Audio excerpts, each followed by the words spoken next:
Magandang araw mga banateros at eto na nga bigla po tayo napagawa ng video. Bakit to? Kasi meron na namang nagpapakalat dyan na kesyo tumakas na daw si Pangulong Duterte sa Pilipinas dahil dito sa ICC na to. Una sa lahat, nyo. Yun lang masasabi ko sa inyo, mga nyo. Bakit kanyo? Alam nyo, kung sino mang nagpapakalat na to, ito may nabasa ako Natunugan. Ito ang title Natunugan. Rodi Duterte flies to Hong Kong amid ICC arrest warrant rumors. But Panelo says he's meeting OFW. Isa pa, mga putang ina nyo. Hindi totoo yan. Alam nyo kung bakit? Isang linggo na naming ina-announce sa SMNI, sa programa naming Banateros, na pupunta si Tatay Digong sa Hong Kong. Ito po'y mahigit isang linggo na. Planado na ito. Hindi pwedeng bigla-biglaan magkakaroon ng event sa Hong Kong. Hindi parang Pilipinas yan na pwede mo bigla-biglain. Hindi, gusto namin mag-event. Hindi ganun yun. Yung event na po na yan, ay planado yan. Pinapaalam mo na maayos sa gobyerno ng Hong Kong. Mahigpit po sa gobyerno ng Hong Kong. Hindi pwedeng lumagpas ng bilang. Kailangan yung oras sakto or else papatayan ka. Bawal ang late. Hindi pwede katulad ng nangyayari sa atin sa Pilipinas na nalilate yung ibang mga kandidato. Hindi pwede dito yan. Nandito po kami sa Hong Kong ngayon. Ngayon mismo. Ina ninyo.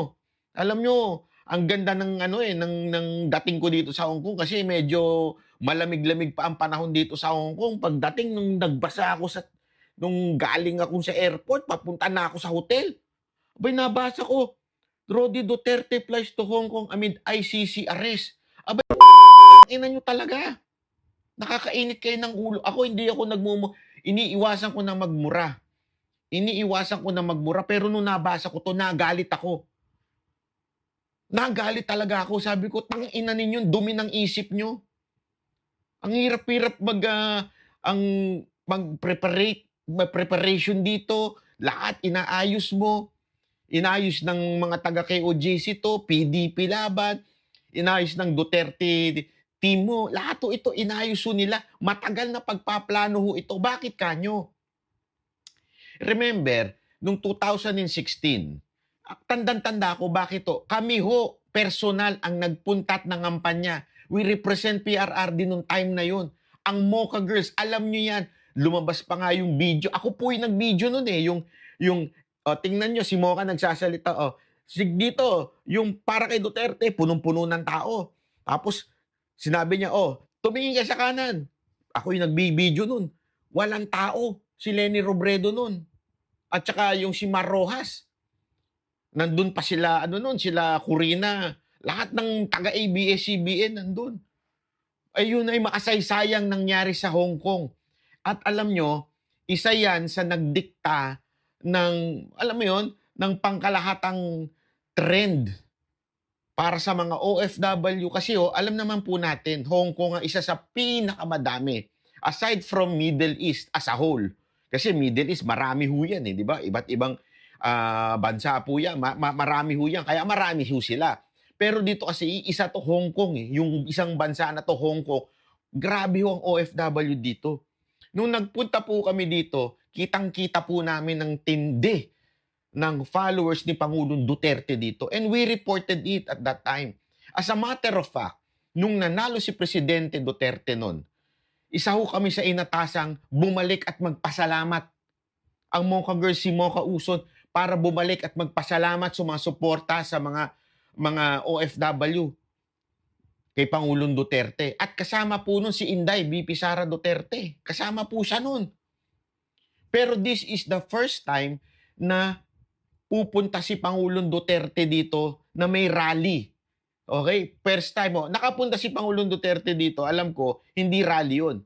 Pero nagpunta siya dito, ngayon lang yung rally. Kaya handang-handa. Kasi alam nyo, yung venue bukas, ako nga sinabi ko dun sa organizer, maliit yung venue na yan. Kasi yung kami nun, labas ito sa labas. Pero punong-puno. Ito ngayon, nasa stadium lang.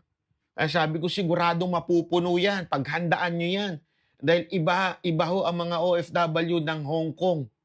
Talagang kakaiba ho ang mga OFW sa Hong Kong, talagang matitikas ho ang mga kababayan natin dito at paninindigan nila. Kaya nga ako, mga kababayan, ngayon in-upload ko ito umaga ng Sunday. I-upload ko po ito Sunday ng umaga. So napapanood nyo to Sunday ng umaga. Panoorin nyo po ito dahil alam nyo, nakakainit ng ulo.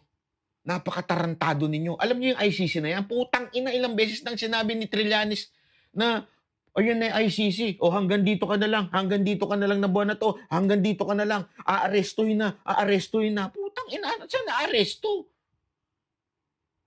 Ba't tayo susunod dun? Hindi naman, ano ba tayo? ICC country? Tayo ho ba'y membro ng ICC para arestuhin si Duterte? Abay, gago pala kayo. Ano pinalalabas ninyong tumakas si Pangulong Duterte dito sa ICC? Eh ba mga hindot kayo, mga animal kayo. Hindi ako, ayoko talaga magmura pero sabi dito, basahin ko ha.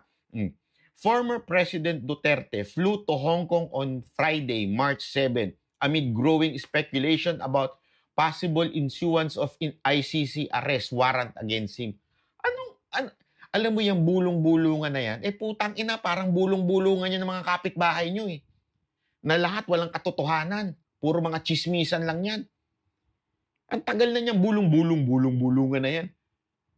Di ba si Trillanes noon? Buwan nagsasabi, malapit na, arestuin na siya dyan. Ito, pagkatapos ng buwan na ito, arestuin na siya. Kaya ganyan siya, arestuin na siya. Ano, may nangyayari ba? Wala naman Tapos arestuin siya dyan. Arestuin. Gunggong pala kayo Di ba? Ito sabi pa dito. Politico learned that Duterte boarded Cathay Pacific flight ganto, which departed Ninoy Aquino at 8:41 a.m. Learn talaga. Politico learn. Lumabas sa social media yan May video yan na mga nagbibideo sa kanilang mga tao. Kalat na kalat yan sa social media. Tapos political lord, parang naka-scoop kayo ang datingan. Na-scoop namin na lumabas. Parang patagong lumabas si Duterte. Tumatakbo si Duterte na parang patago. Abay, gago ba kayo? Kung patago yan, hindi mabibidyo yan ng kusino-sino. Ang dami yung video na lumabas. Bumati pa siya dun sa mga tao. Bumati pa siya dun sa crew ng eroplano. Nagka-late-late na nga. Hindi ko alam kung nagka-late-late Pero di ba, ibig sabihin ng mga kababayan, hindi ho yan tinago. Kasi, parang politiko just learn, blah, blah, blah. Napakataran. Naku, wala akong masasabi sa inyo, ha? Talagang ano kayo Sabi dito, parang ang dating kasi 8:41 daw at nag-arrive ng 10:25. Parang ganun. Tapos Duterte former Chief Presidential Legal Counsel Salvador Panelo dismiss rumors. Boy, naturalmente. Siguro malamang sa malamang, isa ho yan sa mga nag-a-announce. At sinasabing darating si Duterte sa Hong Kong. Pinopromote yan Pinost ko pa nga yan May poster po. At saka ho yan, nationwide. Actually, first time, pinag-usapan namin yan Hong Kong. Tapos Luzon, Visayas, Mindanao. Sabay-sabay yan. It was all prepared. Tapos sasabihin nyo, parang binigla, itinago. Gusto ko kayong fake news. Di ba? Sabi nung baklang congressman na yun, fake news. Yeah? Tapos sasabihin nyo, parang itinago na tumakas, pumunta doon para lang igunggong kayo. Tingnan nyo yung poster niyan. Papakita natin dyan. Pakikita natin. Ipopost ko yan sa comments. Yung poster na yan, paano mo organize yan ng sabay-sabay na bigla isang araw? Pinost namin yan. Gumawa kami ng event kasi arestuin si Duterte. Kaya gumawa kami ng nationwide event. Tarantado ba kayo? Hindi, alam mo yun, ito ay inorganisa ng PDP, Duterte team, at higit sa lahat ang KOJC. Ang nag-facilitate talaga niyang KOJC, buong nationwide. Kaya nga, kaya nga team, pansinin ninyo, tama talaga yung sinasabi ni Pastor Kibuloy na kaya siya inipit noon dahil alam ng administrasyon na ito na talagang malaking kontribusyon ang gagawin ni Pastor Kibuloy. Lahat ng events ng PDP ni Pangulong Duterte ay kasama ho ang KOJC at kita nyo naman pag KOJC o si Pastor o ang SMNI ang nag-ayos o yung tinatawag nating team po ni Pastor ang nag-ayos, siguradong maayos, organisado at yan ay plan ahead. Ano to, kumuha lang kami ng ticket basta-basta? Hindi, tatakas si Duterte, kuha tayo lahat ng ticket, mga ulul. Ganon? Tarantado pala kayo eh. Ano sasabihin nyo eh? Lahat kami nakapunta, may ticket na ako mula nung una-una pa lang. Ina-announce na nga namin po, abangan nyo kami. Eto may papakita pa ako, sandali lang, may papakita pa ako, mga punyeta kayo.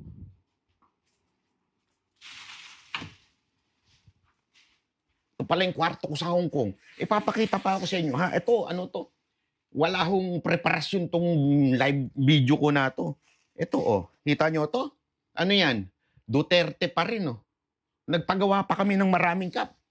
Ng Banateros po nagpagawa niyan. Hindi mo naman gagawin yan, pwede nang ilalabas namin yan dito ngayon. Hindi naman po pwede mangyaring ilabas mo. Ginawa mo to kahapon lang, bakit? Tataka si Duterte, maggawa tayong rally doon. Paggawa tayo ng sombrerong bigla. O ano pa? Pastor Kibuloy. Ayan may Banatero sa gilid na logo. Tas Pastor Kibuloy na cup. Ano to? Bigla ko lang naisip, tataka si Duterte, kaya nagpagawa ako ng cup para gumawa tayo ng rally, fake na rally. Mga putang ina nyo talaga. Nakakagago kayo. Nanggagago kayo ng mga Pilipino. Nakakainit ng ulo eh. Sorry pagpatawarin nyo na po ako dito sa video kong ito. Hindi ko na uulitin tong pagmumura ng ganito, pero nakakabwisit. Nakakabwisit. Hindi ho ito biro. Nakakabwisit ho kayo. Nakakatarantado kayo ng mga Pilipino. Basta lang magkaroon kayo ng sensationalized news. Ito hindi lang ho, hindi ko sinasabing particular dito yung politico.com Maging ho yung ibang mga nagbabalita dyan ng mga tanso. O yung mga nag-share na tataka si Duterte, mga fake you kayo. Yun ang totoo, fake you. Fake you kayo, puro fake news. Sabi dito rumors about Duterte's possible arrest by ICC have been swirling. Sabi daw ni Carpio at saka ni Trillanes. Wala namang ang issue ngayon, PhilHealth. Mga king-ina nyo, PhilHealth ang issue ngayon. Kung paano tinarantado ng gobyerno at ninakaw ng gobyerno ang pera ng PhilHealth na pinababalik ngayon pero hindi na maibalik. Bakit? Putang ina, nasa bulsa niya ninyo. Tapos sasabihin ninyo, ang issue yung ICC, may bulungan. Wala na sa eksena ICC. Wala na sa eksena ICC. Tapos sasabihin ninyo, hindi may bulong-bulungan kaya tataka si Duterte. Gunggong, mga tanga kayo, mga bobo kayo. Kaano-ano yung siga doon? Ako nagtatanong lang, kaano-ano yung siga doon? Di ba? Ang linaw-linaw dito Sabi pa nga dito amidst persistent rumors, the speculation has arisen that Duterte may not return to the Philippines after his Hong Kong engagement and could seek refuge in China. Putang inang yan. Gago pala kayo Kung gusto magtago niyan, noon pa. Hindi nyo ba maisip yun? Kung gusto magtago niyan pagkatapos maging presidente niya, magtatago na sa China. Doon pa lang sa investigasyon ng mga lintik na quadcom na yan, kung gusto magtago ni Duterte, nagtago na yan mga gunggong. Hindi magtatago yan sa China. Ano kayo? Ulul? Magiging presidente pa nga namin uli yan Sasabihin nyo magtatago. Easy. Basta, ang huling balita ko, merong sinabi si Pangulong Duterte na, ayoko na lang sabihin kung kanino galing to, sabi niya. Kaya pa 10 taon mabuhay. Kaya pa. Pwede pa. May ganun pahiwatig si Pangulong Duterte. Tapos sasabihin nyo, tatakas. Sabi dito, Malacanang stated that the government will be obliged to turn Duterte over the ICC if request is made through Interpol. Meanwhile, some officials within the palace are reportedly questioning why Duterte has not been placed under an immigration lookout. Tang ina nyo. 'Di ba? Yung mga Kriminal yung tao para i-look out ninyo, which would allow the Bureau of Immigration to track his movement in out of the country. Eh, baka sabihin nila, look out lang naman, hindi naman sinasabing siya ay pipigilan. Kahit na. What grounds? Bakit may look out yung tao? Dahil yung mga chismoso-chismosa na naninira sa pamilya Duterte, i-look out mo na. Abay, mga gunggong pala talaga kayo, mga gago kayo, no? Subukan ninyo. Subukan ninyo. Ito, hinahamon ko kayo. Subukan ninyong gipitin at ikulong si Pangulong Duterte. Sige, subukan ninyo. Sige, tingnan ko. Tingnan ko, tapang ninyo mga gunggong kayo dyan, nagmamagaling kayo. Na puro kayo, yung tapang ninyo, pag kayo, itlog nyo naman, nandito. Hindi, kasi alam mo yung mga tapang-tapangan na yan. Yung sa mga congressman na tapang-tapangan, di ba, daldal ng daldal. Nung dumating naman si Duterte doon, kulang na lang halikan ng ang paa ni Pangulong Duterte. Napunta dito yung itlog, yung matapang na bishop dyan. Wala! Biglang napunta dito yung itlog. Yung matapang na isa pa dyan. Akala mo kung sino magsalita pagka hindi kaharap si Duterte. Pero nung nandun na si Duterte sa Congress, ano nangyari? Wala yan. Yung puro katapangan ninyo. Tingnan natin. Yun na nga lang sa mga kalye survey. Kalye survey, huwag kayo maniniwala doon sa mga binayarang survey.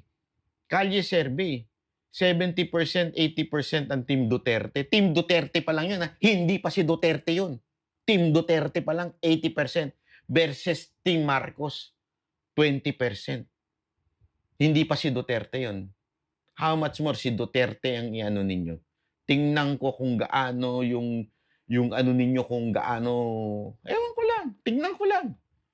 Hindi, totoo. Subukan ninyo. Nang malaman ninyo, hinahanap ninyo. Nananahimik ang mga Duterte. Nandi dito para magpasalamat ang mga OFW, mangampanya ang PDP. Bakit kayo takot? Ang totoo, takot kayo eh. Ang totoo, takot kayo na kayang mag-mobilize ng hindi administrasyon. This is the first time. Alam niyo, this is the first time na kaya mag-mobilize ng hindi administrasyon, walang makinarya. Ang makinarya ay nasa administrasyon. Pero kayang nationwide sabay-sabay. Nangyari yan yung isang araw, di ba? Yung, saan ba ito? Sa isang lugar, nandun po tayo, nagsalita din po tayo dun. Tapos, kung saan-saan yung mga tao, iba't ibang lugar, ang daming lugar nun. This time, umabot, international, Hong Kong.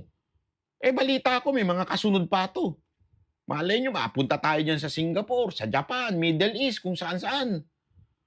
Nationwide. Tapos, nationwide sa Pilipinas, tapos international. Asia, kung saan maraming OFW. Alam nyo kung bakit, mga kababayan? Alam nyo naman, mga kababayan, malapit sa puso ni Pangulong Duterte ang OFW. Alam mo ako, eto ha, ilang beses ko nang sinabi sa channel ko ito. Ilang beses ko nang sinabi sa channel ko ito, uulit-ulitin ko. Alam niyo, sobrang mapagmahal si Pangulong Duterte sa OFW. Personal niyang mahal talaga mga OFW. Bakit kanyo? Alam mo, nung time na medyo yung OFW parang tila napapabayaan, talagang kinuha si Mocha eh. Nilagay siya doon.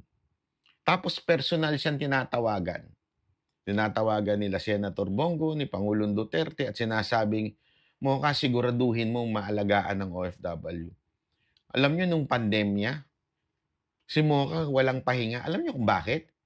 Mayat-maya tumatawag ho ang Malacanang at kinakamusta. O Mocha, may nagre-report sa amin na yung ganitong mga galing, di ba, nag-repatriate sila, nagbadala sila ng mga ano dito, ng mga gusto na umuwi kasi kailangan na umuwi dahil nagsasarado na ibang mga bansa.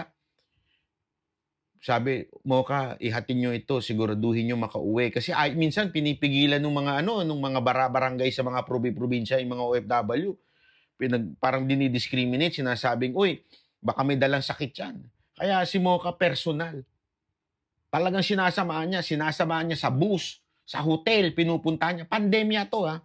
Hindi ko sinasabing Dahil masipag si oo, masipag si Mocha. Pero more than that, it is because pina-follow up yan maya't maya ni Senator Bongo, ni Pangulong Duterte.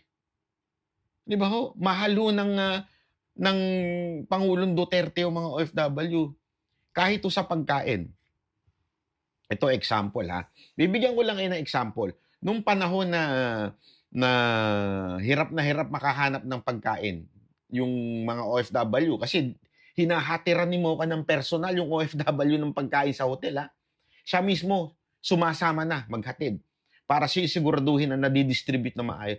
Hirap na hirap makahanap si Mocha ng catering nun na magpo-produce ng more than 2,000 a meal a day.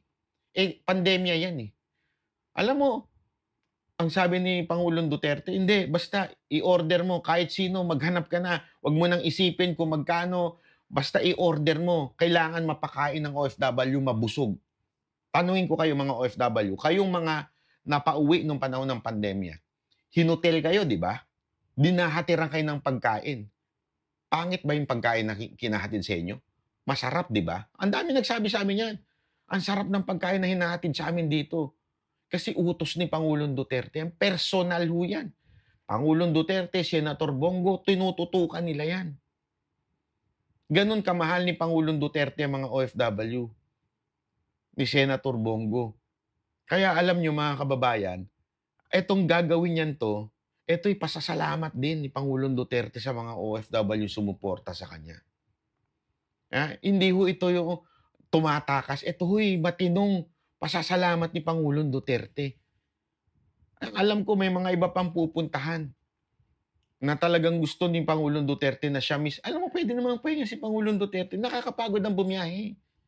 Kahit sabihin na natin, dati siyang presidente, siyempre may VIP pa rin yan, kahit papaano, pero nakakapagod nung bumiyahe. Ang tanda-tanda na nung mama na yun.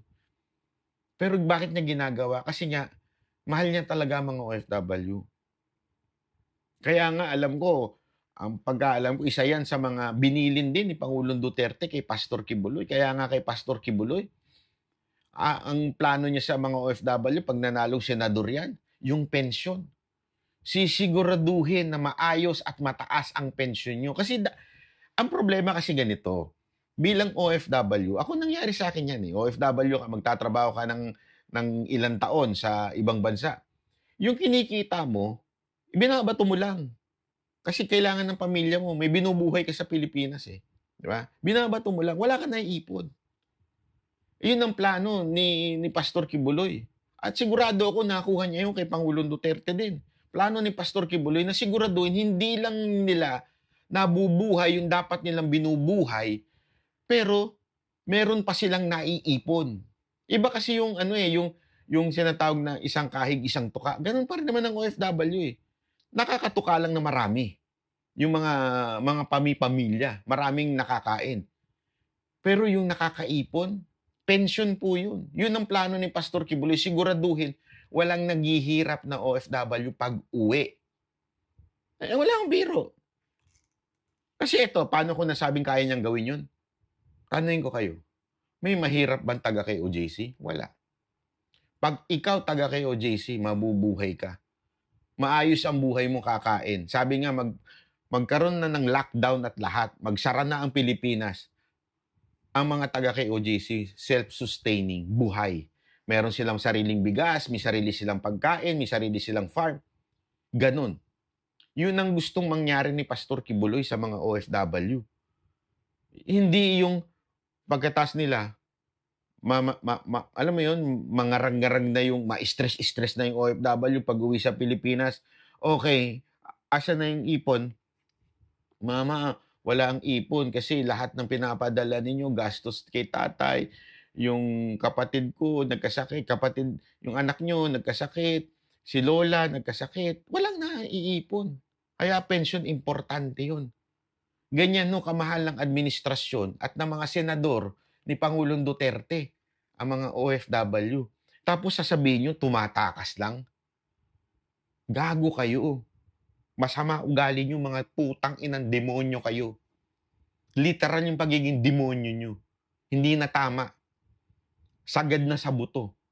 Hindi na kayo dapat talaga Dapat lumulubog na kayo, kinakain na kayo ng lupa. Dahil yung kademonyo nyo, hindi na dapat kumakalat yan. Dapat napipigilan na po yan.